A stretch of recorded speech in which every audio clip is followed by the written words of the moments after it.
ॐ श्री परमात्मने नमः।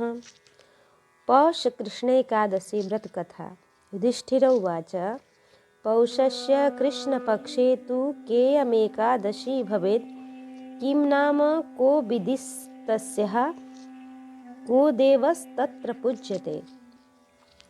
युधिष्ठिर ने पूछा, पौष कृष्ण पक्ष में कौन सी एकादशी होती है, उसका नाम और विधि क्या है और उसमें किस देवता की पूजा की जाती है। हे स्वामी जनार्दन, यह सब मुझसे विस्तार पूर्वक कहिए। तब श्री कृष्ण जी बोले, हे राजेंद्र, तुम्हारे स्नेह के कारण मैं कहूँगा। मैं जितना संतुष्ट एकादशी के व्रत से होता हूँ, उतना अधिक दक्षिणा वाले यज्ञ से भी संतुष्ट नहीं होता।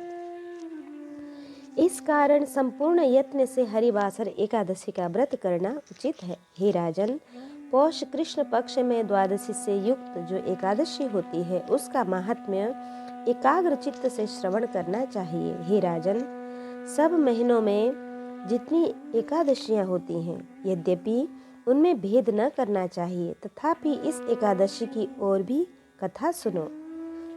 मैं उन लोगों के हित के निमित्त पौष की एकादशी की विधि तुमसे कहूँगा। श्री कृष्ण बोले, पौष कृष्ण की एकादशी का नाम सफला है। इसके अधिदेव नारायण हैं। इनमें प्रयत्न पूर्वक उनकी पूजा करनी चाहिए। हे राजन, पूर्वोक्त विधि से मनुष्य को एकादशी व्रत करना चाहिए। नागों में जैसे शेष, पक्षियों में जैसे गरुड़, यज्ञों में जैसे अश्वमेध और नदियों में जैसे गंगा, देवताओं में जैसे विष्णु और 2 पदों वाले में जैसे ब्राह्मण श्रेष्ठ हैं, उसी प्रकार व्रतों में एकादशी तिथि सर्वश्रेष्ठ मानी गई है। हे भारतवर्ष में श्रेष्ठ युधिष्ठिर, जो सदा एकादशी का व्रत करते हैं, वे सर्वथा मेरे प्रिय होते हैं। सफला नाम की जो एकादशी है, उसकी पूजा विधि सुनो। देश और काल में उत्पन्न फलों से व्रत के दिन मेरा पूजन करें। उत्तम नारियल का फल, बिजौरा, जंबीर, अनार, सुपारी, लवंग, आम तथा अनेक प्रकार के फल और धूप दीप से विधि पूर्वक विष्णु भगवान की पूजा करें। सफला एकादशी की रात्रि में जागरण तथा दीपदान सबसे अधिक उत्तम कहा गया है। जब तक नेत्र खुले रहें, तब तक मन से जो रात्रि में जागरण करता है, उसका पुण्य फल सुनो। हे राजन, उसके समान न तो यज्ञ है, न तीर्थ है, न इस लोक में कोई व्रत, क्योंकि 5000 वर्ष तक तपस्या करने से जितना फल होता है, उतना फल सफला एकादशी के करने से होता है। हे राजन, हे राज सिंह, अब सफला की कथा सुनो। महिष्मत राजा की चंपावती नाम की पुरी प्रसिद्ध थी। उस महिष्मत राजा के 4 पुत्र उत्पन्न हुए। उनमें ज्येष्ठ पुत्र महापापी, दूसरे की स्त्रियों से रमण करने वाला और सदा वेश्याओं के संग में रत रहने वाला था। इस भांति उस पति ने पिता के सब द्रव्य को नष्ट कर दिया। नित्य कुत्सित वृत्ति में लगा रहता था। ब्राह्मण, वैष्णव और देवताओं की निंदा किया करता था। तब महिष्मत राजा ने अपने लुम्पक नामक पुत्र को इस प्रकार देख उसे राज्य से निकाल बाहर कर दिया।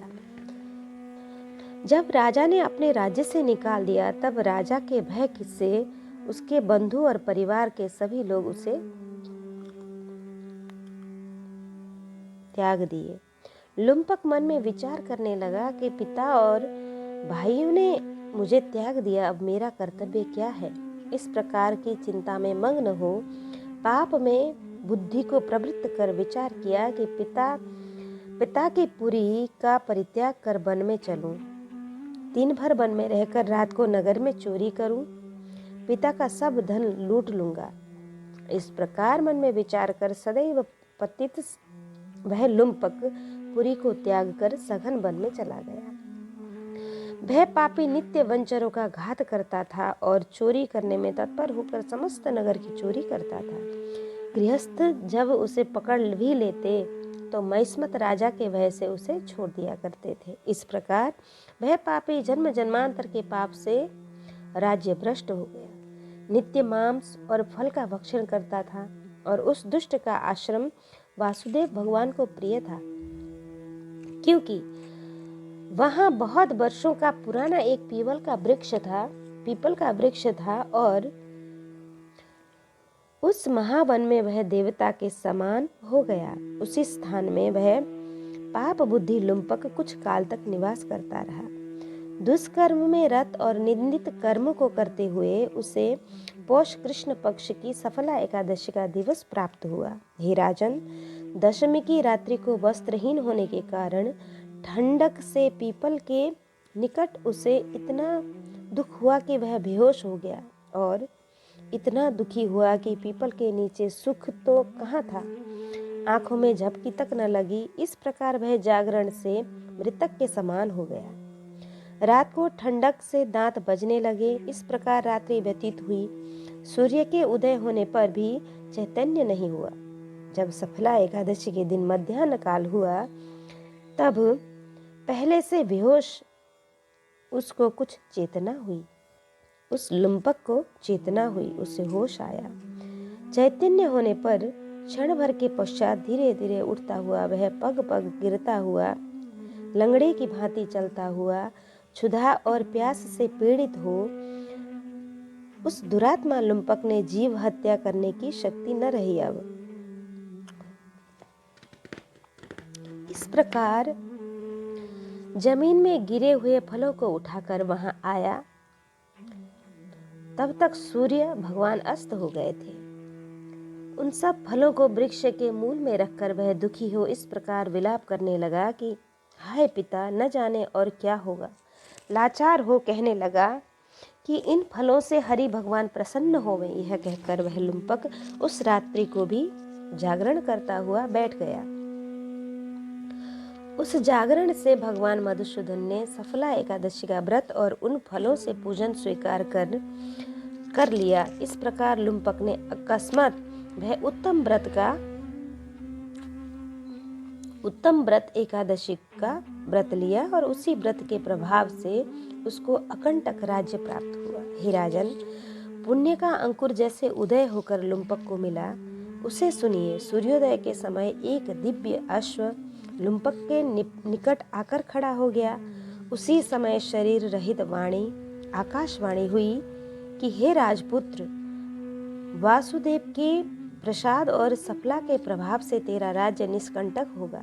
तू पिता के समीप जा और निष्कंटक राज्य को भोग। ऐसी आकाशवाणी को सुनकर तथास्तु कहकर वह दिव्य रूपधारी हो गया।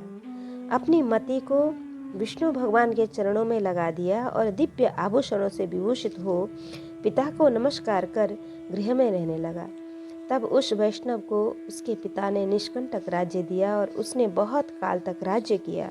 हरिवासर अर्थात एकादशी के दिन विष्णु की भक्ति में सदा लीन रहने लगा और श्री कृष्ण के प्रसाद से उसको मनोवांछित सुंदर पुत्र और स्त्री मिली। उसके पश्चात वृद्धावस्था प्राप्त होने पर वह अपने पुत्र को राज्य पर बैठाकर स्वयं विष्णु की